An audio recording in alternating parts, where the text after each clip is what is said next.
yapsam onu yapsam. Elimdeki malzemeler bunlar. Buldum. Hadi başlayalım.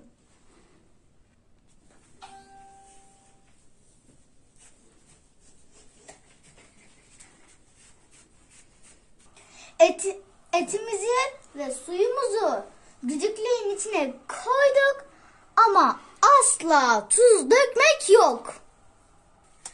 Kapağını kapatıyoruz. 15-20 dakika pişiriyoruz.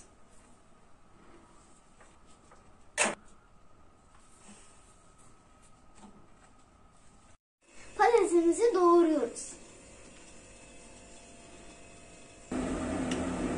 Doğradığımız patateslerimizi kızartıyoruz. Ne diyeyim babam?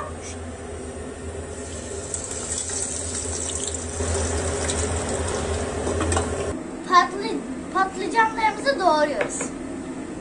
Patlıcanlarımızı doğradık. Şimdi sıra patlıcanda. Kabağımızı doğradık. Şimdi sıra biberde. Biberlerimizi doğradık. Kızartmaya gönderiyoruz. Patateslerimiz kızarmaya başladı.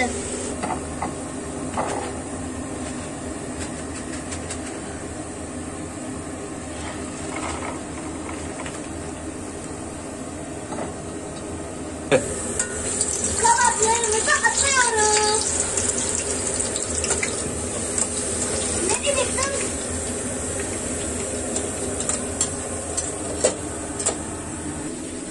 Pirincimizi ılık suyun içine koyduk. Etlerimiz pişene kadar bekleyecek. Kızartmalarımız tamam. Şimdi etimizi düdüklüden çıkartıyoruz. Pirinçleri süzdük. 2 kaşık tereyağı ile karıştırıyoruz.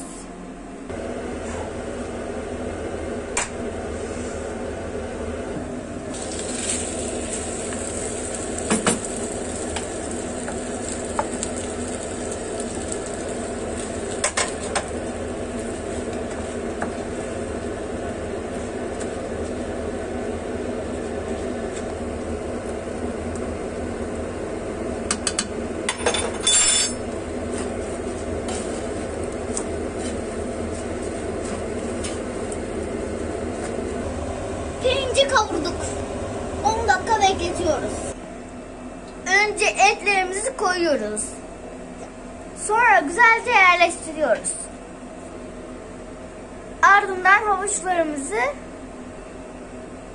patateslerimizi diziyoruz.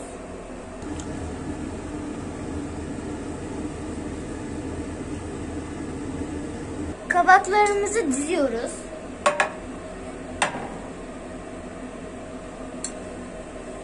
Patlıcanımızı diziyoruz.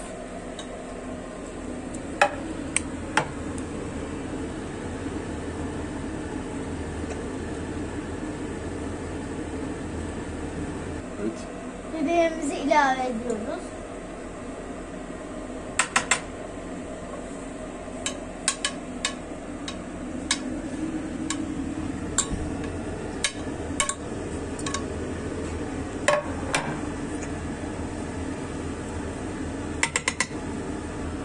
İsteğe bağlı havuçlarımızı koyuyoruz.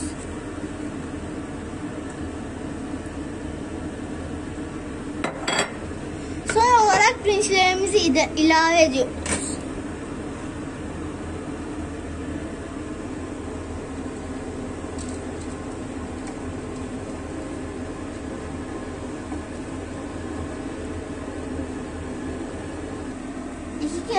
İki kepçe et suyu ilave ediyoruz.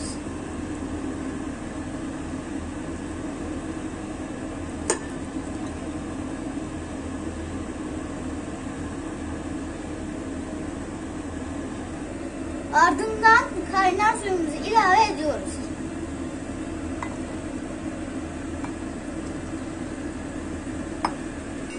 Kapağı kapatıp ocağa gönderiyoruz.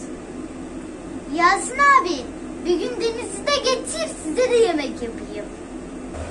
Son olarak yemeği ocağa verdik. Yemeğimiz pişti, ocaktan alıyoruz.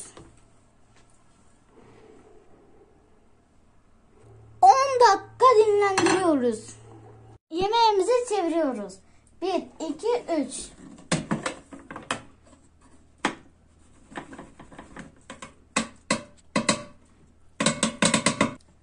Ve muhteşem maklube hazır.